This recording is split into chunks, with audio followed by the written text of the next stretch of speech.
नमस्कार प्यारे बच्चों, स्वागत है आपके अपने चैनल संपूर्ण ज्ञान बाय शैलजा में। आज हम 8वीं कक्षा का संस्कृत का 10वां पाठ नीति नवनीतनम नीति शास्त्र का सार तत्व का अभ्यास पढ़ेंगे। तो आइए पढ़ते हैं मेरे साथ। तो पहला प्रश्न है अधोलिखितानि प्रश्नानाम उत्तराणि एक पदेन लिखत। जो ये अधोलिखित नीचे प्रश्न लिखे हुए इनके उत्तर एक पद में लिखने हैं। तो पहला प्रश्न है नृणानाम संभवे कौ क्लेशम सहते। मनुष्य के जन्म के समय कौन कष्ट सहता है? माता पितरों, माता और पिता। दूसरा प्रश्न है कीदृशम जलम पिबेत।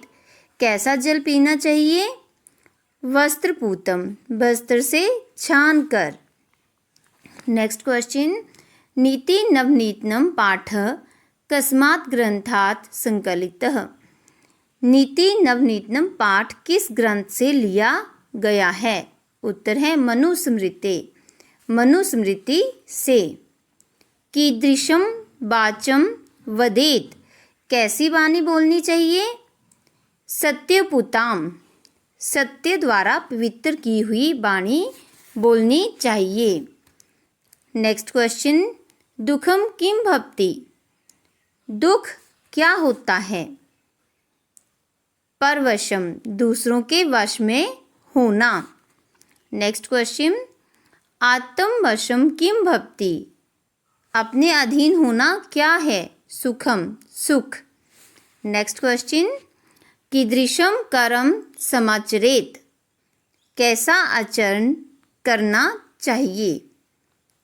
मनः पूतम, मन द्वारा पवित्र किया हुआ आचरण करना चाहिए। अगला क्वेश्चन देखो, यहाँ पर बोला है अधोलिखितानि प्रश्नानाम उत्तराणि पूर्ण वाक्येन लिखत। जो ये प्रश्न लिखे हुए हैं इनके उत्तर आपने पूर्ण वाक्य मतलब कि पूरी लाइन में देने हैं। ओके, तो पहला प्रश्न है पाठे अस्मिन् सुख दुख्यो किम लक्षणम उक्तम। इस पाठ में सुख और दुख के क्या लक्षण बताए गए हैं? तो इसका उत्तर होगा पाठे अस्मिन् सुख दुख्यो एतत् लक्षणम उक्तम। सर्व परवशम दुखम सर्व आत्मवशम सुखम। इस पाठ में सुख और दुख के लक्षण हैं दूसरों के अधीन होना दुख है और अपने अधीन होना सब कुछ जो है सुख है। आगे नेक्स्ट क्वेश्चन वर्षे शते अपि कस्य निष्कृतिः कर्तुम न शक्या। 100 वर्षों में भी किसका निस्तार मतलब ऋण चुकाया नहीं किया जा सकता। 100 वर्षों में भी किसका निस्तारण नहीं किया जा सकता। तो इसका उत्तर होगा निर्नाम संभवे माता पितरो यत् क्लेशम सहते वर्षतेः अपि तस्य निष्कृतिः कर्तुम न शक्या। माता पिता मनुष्य के जन्म के समय जो कष्ट सहते हैं उसका निस्तारण 100 वर्षों तक भी नहीं किया जा सकता। थर्ड क्वेश्चन देखिए इसी का ग पार्ट त्रिषु तटेषु तप समापते। तीनों के संतुष्ट हो जाने पर सारे तप संतुष्ट हो जाते हैं। तीनों के संतुष्ट होने पर सारे तप संतुष्ट हो जाते हैं।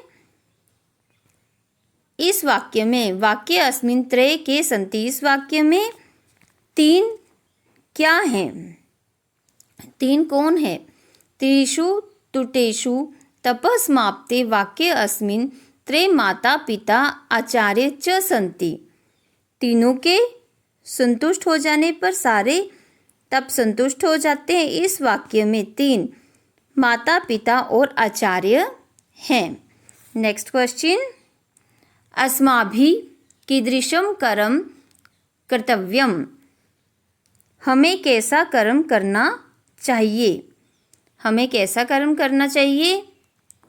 यत् कर्म कुर्वतः अस्य मातु पितु आचार्यस्य च अंतरात्मा परितोष स्यात् अस्माभिः तादृशं कर्म कर्तव्यम, जिस कर्म को करते समय मनुष्य की आत्मा अर्थात माता पिता और आचार्य की अंतरात्मा संतुष्ट हो, हमें वैसा कर्म करना चाहिए। नेक्स्ट क्वेश्चन देखिए, अभिवादनशीलस्य कानि वर्ध्यन्ते, नमस्कार करने वाले व्यक्ति का क्या बढ़ता है? अभिवादनशीलस्य आयुर्विद्या यश बलम च वर्ध्यन्ते, नमस्कार करने वालों की आयु विद्या यश और बल बढ़ता है। नेक्स्ट देखिए, सर्वदा केशाम प्रिय कुर्याद, हमेशा किनका भला करना चाहिए? सर्वदा मातुः पितुः आचार्य च प्रियम कुर्याद, हमेशा या सदा माता पिता और आचार्य का प्रिय करना चाहिए। अब अगला प्रश्न देखिए, स्थूल पदांत अवलंब्यम प्रश्न निर्माण कुरुतः, जो पद यहाँ पर स्थूल है मतलब कि मोटे अक्षरों में लिखे हैं उनका प्रश्न निर्माण करना है। तो पहला प्रश्न है, वृद्धोपसेविना आयुर्विद्या यश बलम वर्धन्ते, बूढ़ों की सेवा करने वालों की आयु विद्या और यश बढ़ता है। तो इसका होगा कस्य आयुर्विद्या यशो बलम बढ़ते, किसका यश, किसकी आयु विद्या और यश बढ़ता है। आगे, मनुष्य सत्यम पूताम वाच वदेत, मनुष्य को सत्य द्वारा पवित्र वाणी बोलनी चाहिए। तो इसका होगा मनुष्यम कीदृशम वाचम वदेत, मनुष्य को कैसी वाणी बोलनी चाहिए। अगला देखिए, त्रिषु तुष्टेषु सर्वम तप समापते, तीनों के संतुष्ट होने पर सारे तप समाप्त हो जाते हैं। तो इसका होगा त्रिषु तुटेषु सर्व किम समापते, तीनों के संतुष्ट होने पर क्या समाप्त हो जाता है। नेक्स्ट देखिए, माता पितरो निर्णाम संभवे अकथनीय क्लेशम सहते, माता और पिता मनुष्य के पैदा होने के समय बहुत कष्ट सहते हैं। कौन निर्णाम संभवे क्लेशम सहते, कौन दोनों मनुष्य के पैदा होने के समय कष्ट सहते हैं। नेक्स्ट देखिए, तयो नित्यम प्रियम कुर्यात, उन दोनों का हमेशा भला करना चाहिए। तो इसका होगा तयो नित्यम किम कुर्यात, किन दोनों का भला करना चाहिए। आगे अगला प्रश्न है, संस्कृत भाषायाम वाक्यम प्रयोगम कुरुत, बोला है कि संस्कृत में ये जो शब्द हैं इनके वाक्य बनाने हैं। तो विद्या विद्या ददाति विनयम, विद्या विनम्रता देती है। तप तपस्या, विद्यार्थी काले विद्या तपत्यम, विद्यार्थी काल में ज्ञान का तप करना चाहिए। समाचरेत आचरण, सदा धर्मम समाचरेत, सदा धर्म का आचरण करना चाहिए। परितोष, परितोष मतलब संतुष्ट, परितोषा परम धनम, संतोष परम धर्म है। नित्यम नित्यम धर्म सेवते, नित्यम हमेशा हमेशा धर्म की सेवा करनी चाहिए। आगे देखिए अगला प्रश्न, यहाँ पर बोला है, शुद्ध वाक्यानाम समक्षम आम अशुद्ध वाक्यानाम समक्षम जो नेव इति लिखते, जो सही है उसके आगे आम लिखिए और जो नहीं है उसके आगे नेव लिखिए। तो पहला है, अभिवादनशीलस्य किमपि न वर्धते, नमस्कार करने वालों का कुछ नहीं बढ़ता है। रॉन्ग, ये क्या है, नेव, न है ये, क्योंकि नमस्कार करने वालों की तो आयु विद्या और यश बढ़ता है ना, तो क्या है ये, न। नेक्स्ट, माता पितरो निनाम संभते क्लेशम सहते, माता और पिता मनुष्य के पैदा होते समय कष्ट सहते हैं। आम। नेक्स्ट देखिए, आत्म वशम तु सर्वमेव दुखम अस्ति, अपने अधीन होना तो सब कुछ दुख है। न, क्योंकि अपने अधीन होना तो सुख है। आगे, येन पितरो आचार्यः च संतुष्टा तस्य सर्वं तपः समाप्यते। जिसके माता पिता और गुरु संतुष्ट हैं उसके सारे तप समाप्त हो जाते हैं। आम। नेक्स्ट देखिए, मनुष्य सदैव मनम पूतम समाचरेत। मनुष्य को सदैव मन से पवित्र आचरण करना चाहिए। आम। आगे, मनुष्य सदैव तदेव कर्म कुर्यातः येन येन अंतरात्मा तुष्यते। मनुष्य को सदैव ऐसा कर्म करना चाहिए जिससे अंतरात्मा संतुष्ट हो। आम। अगला प्रश्न देखिए, यहाँ पर बोला है समुचित पदेन रिक्त स्थानानि पूरयत। उचित पद द्वारा रिक्त स्थान पूरा करना है।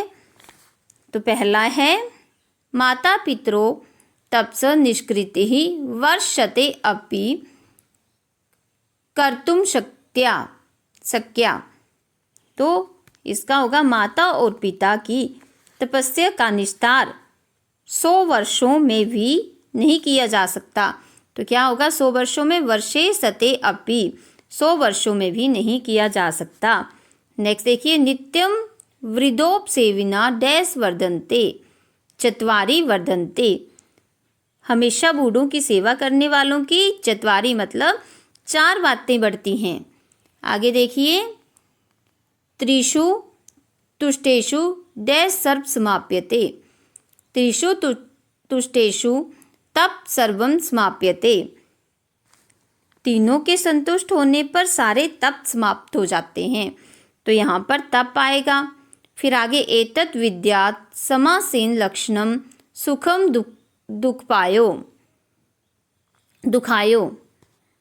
तो इसका होगा इसी को संक्षेप में सुख और दुख का लक्षण समझना चाहिए। इसी को संक्षेप में सुख और दुख का लक्षण समझना चाहिए। नेक्स्ट देखिए, दृष्टिपूतम न्यसेत पादम। आँखों से अच्छी तरह देख करके पाम बढ़ाना चाहिए। पादम मतलब कि पाम बढ़ाना चाहिए। आगे देखिए, मनुष्य माता पितरो आचार्यस्य च सर्वदा प्रियम कुर्यात्। मनुष्य को हमेशा माता पिता और गुरु का भला करना चाहिए, अर्थात जो इनको प्रिय लगता है वही करना चाहिए। नेक्स्ट क्वेश्चन देखिए, मंजुषा चित्वा उचित व्यय वाक्यानि पूरयत। तो यहाँ पर मंजुषा में जो उचित अव्यय शब्द हैं इनको चुन करके वाक्य पूरे करने हैं आपने। तो पहला है तयो नित्यम प्रियम कुर्यात। उन दोनों का नित्यम मतलब कि हमेशा प्रिय करने चाहिए। तो यहाँ पर नित्यम आएगा, भला करना चाहिए। सेकंड देखिए, यादृशम कर्म कथयसि तादृशम फलम प्राप्यसि। जैसा कर्म करोगे, यादृशम आएगा यहाँ पर, जैसा कर्म करोगे वैसा ही फल प्राप्त करोगे। नेक्स्ट देखिए, वर्षे सते अपि निष्कृति ही न कर्तुम शक्या। 100 वर्षों में भी, अपि मतलब भी, उनका निस्तारण नहीं किया जा सकता। 100 वर्षों में भी उसका निस्तारण नहीं किया जा सकता। आगे, तेषु एव त्रिषु तुष्टेषु तपः समाप्यते। उन तीनों के संतुष्ट होने पर ही, एव आएगा यहाँ पर, ही सारे तप समाप्त हो जाते हैं। नेक्स्ट देखिए, यथा राजा तथा प्रजा। तो यहाँ पर यथा आएगा, जैसा राजा वैसी प्रजा। नेक्स्ट देखिए, यावत् सफलम न भवति तावत् परिश्रम कुरुत। जब तक सफल नहीं होते हो तब तक, तावत आएगा यहाँ पर, तब तक परिश्रम करो।